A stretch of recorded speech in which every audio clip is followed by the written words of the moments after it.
We're with the squad now.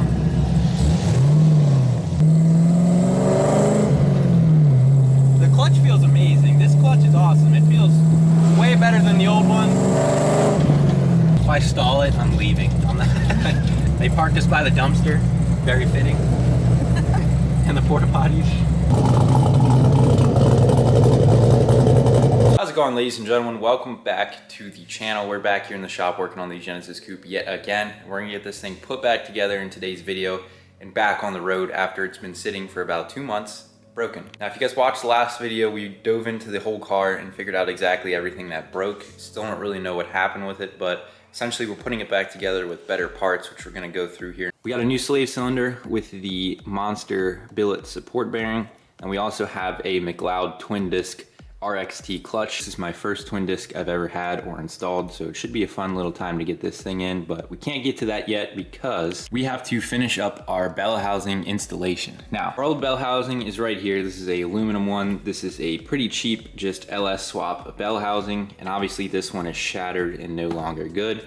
The LS7 clutch kit we also had, I'm a little finicky on reusing, so that's why we just went with a new clutch. So that's exactly why I went with a QuickTime bell housing. It's a steel SFI rated bell housing, so if we ever have any problems in the future of things coming apart inside of there, like the clutch, it will not shatter the bell housing and or come up through the floor. Either way, there's a certain process you have to follow when installing a QuickTime bell housing, and that explains the dial indicator as well as all the numbers on here. Obviously, I have this on the back because I was just making sure it was true to the block, but we already took our measurements inside of the indexing plate here. It's a pretty good process and a lot of math to figure all this out. It was very confusing to me at first, and because of that, I just wanted to get it done off camera just so we knew what kind of dowel pins we needed. Basically, this whole process just makes sure that the center of the transmission or the input shaft is centered on the crank. So basically this hole represents your transmission, the input shaft. You wanna make sure that it is within spec. The spec is 5 thousandths.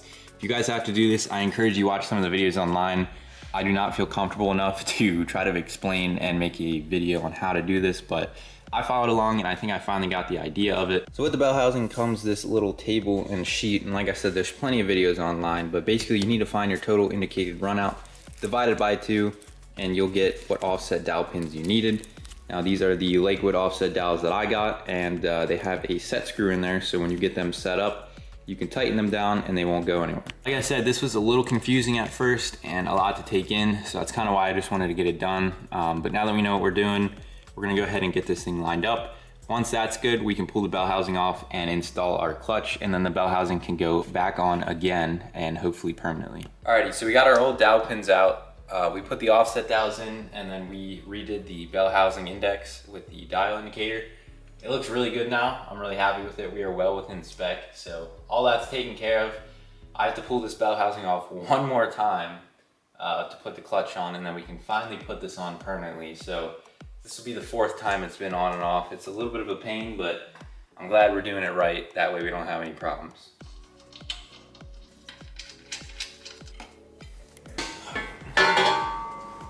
All right, so we can start bolting on our McLeod clutch now. I'm gonna go ahead and clean off the flywheel meeting surface just so that's nice and clean, and we will begin to assemble the clutch.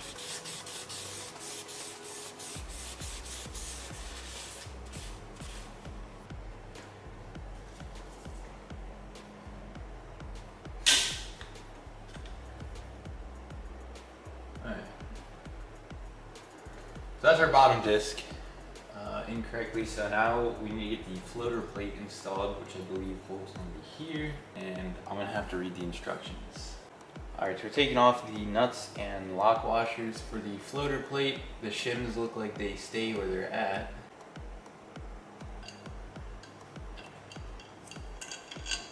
Floater plate on there. Like so. Alright, so we're gonna tighten that to 25 foot-pounds.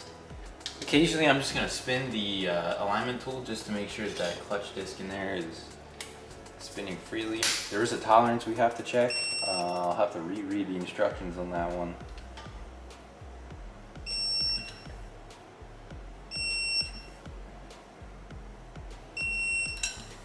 All right, so we got our floater plate on there and torqued down. There's a measurement here, the disc clearance. You want to take a feeler gauge inside and just make sure that distance is what it needs to be. There's a spec range for it. We are a little out of spec. I just called McLeod though, and they basically told me as long as you're not far out of spec, it's okay.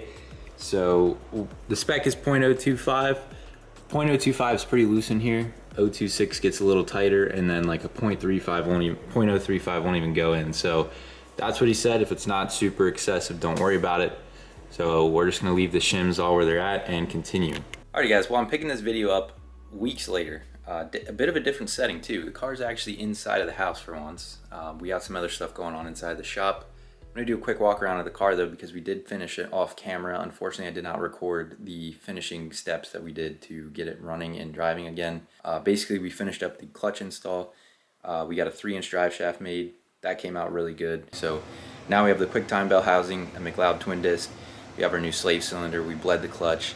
I actually been driving the car too the last 2 days, and it's been driving phenomenally. And there's actually a Cars and Coffee this evening. So we're gonna be taking this thing out. So let's get this thing fired up. And hopefully we can get some reactions too. Let's go to Cars and Coffee.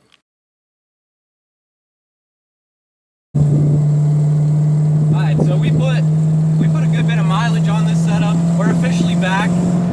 Obviously the car still needs painted to be finished, but it is finally finished. It's driving. I'm so happy. So yeah, I've been getting good reactions the whole time. I think we're gonna get some good reactions when we pull up to Cars and Coffee, so try to get some. I don't want to shove a camera in people's face, but this thing is good. Obviously the exhaust still needs some work too. We kind of just bolted it up as is, so I'll come back and fix that later. It's almost winter, so I don't have really much time to enjoy this car this year, but next year it'll be done, so get close. Alright, so obviously the clutch feels amazing. This clutch is awesome. It feels way better than the old one. And obviously we still got some clanky shifting. This transmission's basically brand new still. There might be 500 miles on it. But we're not going to do anything crazy. I'm going to let this clutch break in as long as I can, because after breaking everything, I don't want to end up back there.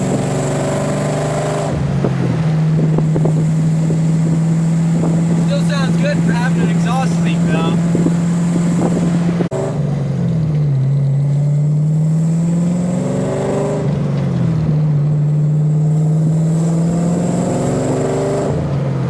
Oh man.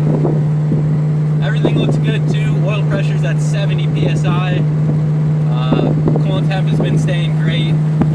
Might still need a little bit of tuning, but I've been letting the Terminator X kind of learn itself, and then I've been applying that to the base table, so I'm a tuner now. No, but everything seems good. So yeah, we're just taking it easy. Eventually down the road we'll be able to do some pulls and maybe get some racing in. I would like to take this to the track someday, but that's way down the line. I'm just happy to have this thing back, and everything feels great. I'm pumped. Super pumped.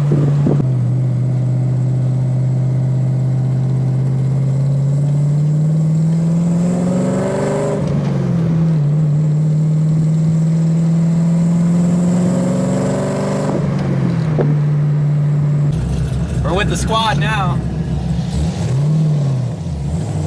Got a cant vet. I don't know what's in front of that, but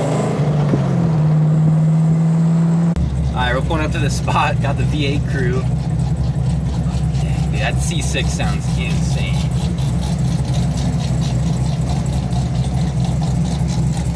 A lot of horsepower, dude.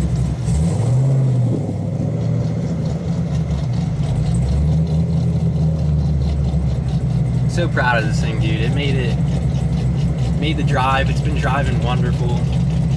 I'm sure we're gonna get some funny looks in here. So unfortunately, like I said, the car's not finished, so it kind of sucks having it like not painted. I got tape holding on some stuff, whatever.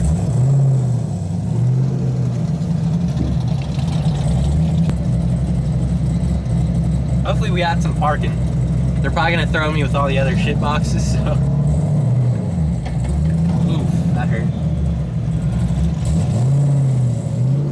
definitely have to give this car a good bit of throttle with this new clutch.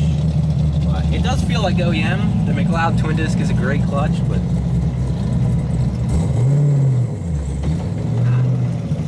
it's rough. It's rough in traffic. It's like this is my first time driving manual. So if I stall it, I'm leaving. I'm not, I can't stall it. All right, appreciate it. Thank you.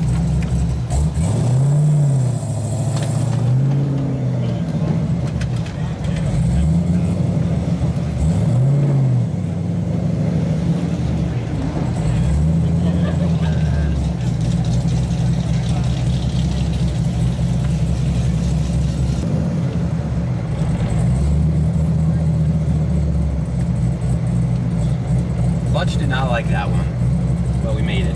They parked us by the dumpster, very fitting, and the porta potties. Ugh.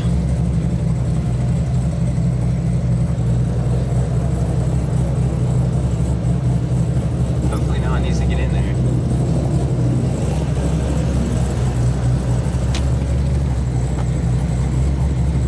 All right, well, we made it.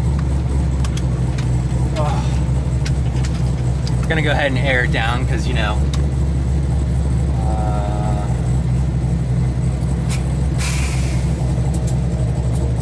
drop the back, lower the front. But I don't have the front trimmed, so we can't get the whole way low. But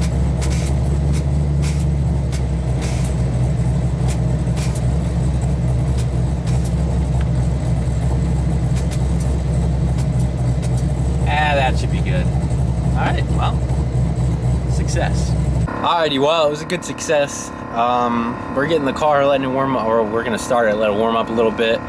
Car's officially back, so now we can go ahead and just finish up the body work and get it looking good. And then we're good to go. So I do still think it needs some tuning work, so we're gonna kind of work that out too. And I didn't make any full throttle pulls on the dyno again yet, so we're gonna go ahead and do that as well. But all in all, it's been a good day. So Genesis is finally back. Let's go. All right, sometimes you don't want to idle good like that. Yeah, it's got to kind of catch itself. I'll give you guys a little sound clip from the outside though. Still got to fix the exhaust, but it's been a great event.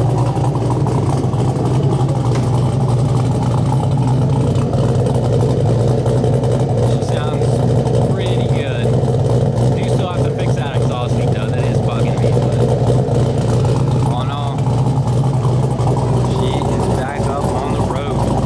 Alright, calling it a day there. Alright guys, we're actually gonna end the video off taking this thing to the paint shop. We got our front lip up here and our side skirts that are gonna need painted as well. I got new ones since they're broken. You guys all know the deal.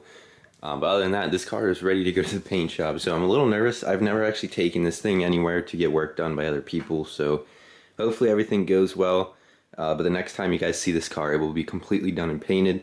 So let's get this thing ready to go and give it a cold start. Alright, we're officially on the way to the paint shop, guys. I'm really nervous and scared. Thing is driving great though. This clutch feels amazing. I'm so happy with it. I just hope, you know, they get me right. This thing gets painted and we get it back and it's mint. So we'll see. I'm gonna focus on driving there. So let's get there. I'll give you maybe a little tour of the place, and then we're just gonna end off the video, and we'll have to wait about a month until this thing is done. So there she is. And there she will sit. Goodbye.